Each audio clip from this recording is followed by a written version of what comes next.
Hi, I'm Rob and welcome to another TW White & Sons video review. Today's car is our Demonstrator. This is a Mazda CX-60. This is a 3.3 litre inline 6 diesel. It's in the highest trim level called Takumi, and it's machine grey in colour. So lots of identifying marks on a Takumi to just make them more distinguished between the Homura, which sits below, and the exclusive line below that. So starting at the front of the car here, lots of chrome bright work. We have a waterfall style grille as the black trim there sort of cascades down. You'll also note on a Takumi there are extra sensors and camera. That's the link into the surround view cameras, which we'll come to shortly when we enter the car and we can demonstrate that to you. Lots of sensors around the car, so not just for parking, the really obvious things, but things like active city safety, where the car can autonomously brake should you not in low speed urban conditions. It also uses the same sensor set, including some sensors sitting at the top of the windscreen here to do with the adaptive cruise control. The car is literally covered in cameras and sensors. So coming round, you have the LED headlamps, which are also high beam function. They have the ability to drop the beam as oncoming cars are detected, and it also allows beams to turn on and off. This is where they are LED headlamps, and it can stop dazzling on oncoming road users. You've got the diamond cut alloys, again a signature of the Takumi spec. So that's a gloss black insert with a diamond cut outer edge, proudly displaying the inline 6 badge, which is the 3.3 litre engine in the Takumi. That's 254 pounds bhp rather. Privacy glass, again standard on a Takumi model, as is the keyless entry function. So again, you can just grab the handle with the key in your pocket or a bag and let yourself in the vehicle with no stress. This would also function with the rear of the car, where you have a powered tailgate. So again, fob operated, button pressed of course, just by touching under the pad where the badge is, and that will electrically go up. If you're using the fob or the button internally, you can actually stop this at predefined heights. Coming into the rather large boot area, so you've got lots of space in there. You have a 40-20-40 split should you wish to drop the seats down individually, and to facilitate that, really easy to use handle, just give it a pull and it drops down. Two here, one in the middle, which does the middle seat section, and then lastly the outer seat. So depending on the tension on the seat belt here will determine if it flops down or not. I'm guessing that will loosen off with time. Lifting up the cover, you'll find that there's a BOSE subwoofer in there, and then at the back you'll find tools, and there will be a compressor box with foam, as there is no spare wheel. You have a pull-out parcel shelf, again a soft cover, and what it's designed to do is actually latch up onto the boot here, so it should bring the cover up and over every single time you open the car. If you're going to again remove this cover for storing more space, or perhaps a pet in the car, just pull the lever off at the edge of the roller cover and it will detach. There is a button here of course to power this back down. As it comes down, you'll note there's a camera there, again one of the 4 that surround the car for the surround view camera system. At the bottom, again a signature, we have the twin exit exhaust systems here. It looks like there's 4, but I think it's actually 2 with just a split within the pipes, but looks really good, doesn't it? Coming round, LED lights again to accompany the front lights. And again with this car there's a sunroof, which is a panoramic roof, split into 2 pieces. The front section tilts and slides along the top of the other sunroof, which doesn't open. And inside, again I'll show that shortly, you'll find that there is a blind to stop you getting heat soak in the cabin. So entering the car here, we have again Takumi is to represent the highest trim level of our range, and this is common to a lot of our vehicles. And Takumi itself is a term used by the Japanese craftsmen. When they attain 25 years of speciality, they become a Takumi. So this represents fine master craftsmanship from the Japanese Mazda engineers. So coming in, we have lots of contrast materials, lovely piece of chrome here running through. Wood, of course, cloth fabric, so lots of sustainable materials there. Into the leather seats themselves, which are a Napa grade leather. With Takumi, they only come in this ivory leather with a nice sort of black Alcantara stripe running through, which complements the other sort of darkened parts of the car's interior, including the dash top. So again, dark deliberately to stop reflections into the windscreen, and complemented by dark carpets. Again, you wouldn't want to have a light ivory carpet, it would just get grubby ever so quickly. So with the seat being electric and cooled and heated, lots of things there to keep you cool or or not.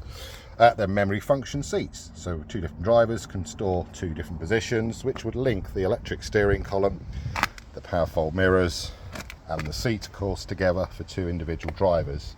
Another feature, which I believe is probably unique to Mazda, is the ability to go into the tablet and put in your height, and the seat will actually adjust according to best practice driving position, and of course leaving you to refine it. If you totally disagree and you like to slouch in the car, lie on the floor, sit up and beg, it's totally up to you. You're the driver, you're in control. So let's hop on in. Coming in with the keyless function, of course you just put your foot on brake, press the start button once, that'll power up the vehicle, and of course you'll hear a throbbing V6 diesel engine sound. It's designed to sound quite throaty. I think there's an element of piped into the car's speakers,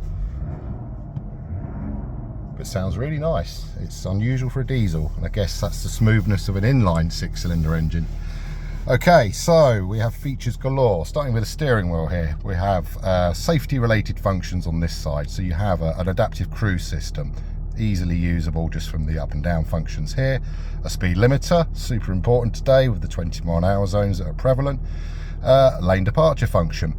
There's also another feature which is built into the door mirror itself. Hopefully you can see it. There's a little small triangle.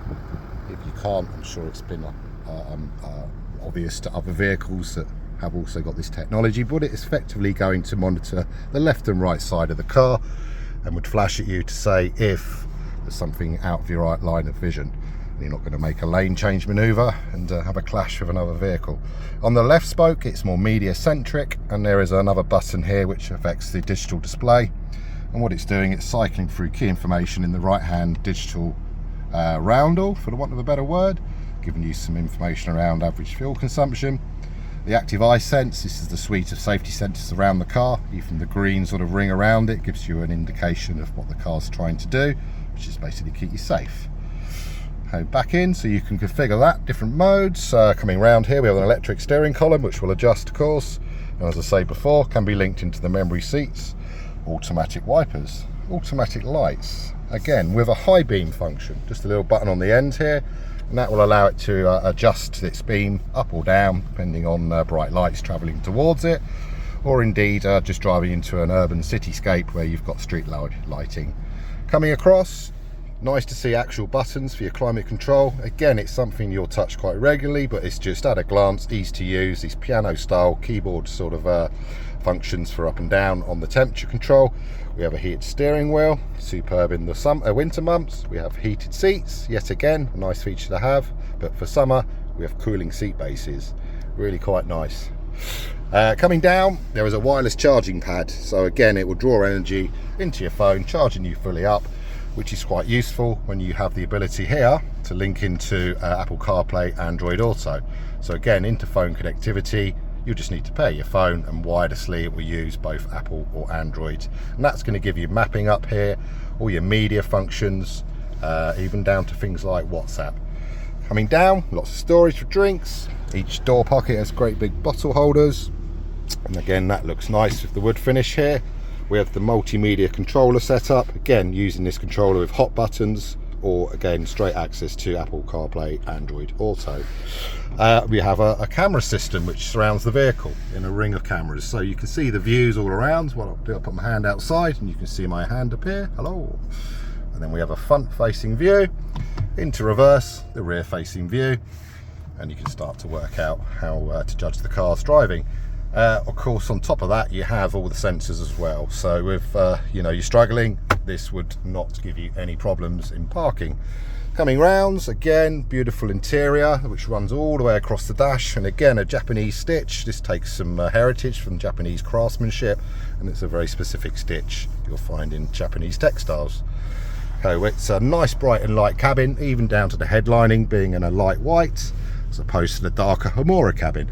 And again, the sort of cherry on the cake is the electronic sunroof with a button control just in the roof lining for either a tilt function or an opener, and that's going to let air in but not be too noisy and buffeting, and then back again. And there is a blind, so again one more push will bring the blind over. Again, you can stop it any position you wish. Perhaps you want to keep the children's head cool but keep yours with illumination from the sun. But again, covers up, stops heat soaking the cabin if you leave the car unattended. Just a really pleasant place to be.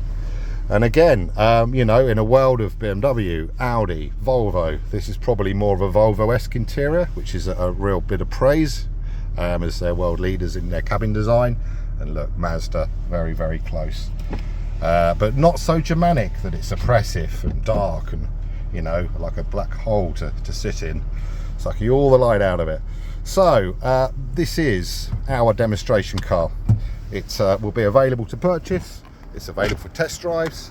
Gives you a great example of a CX-60, but specifically a 3.3 litre diesel with 254 horsepower, looking awesome here in machine grey.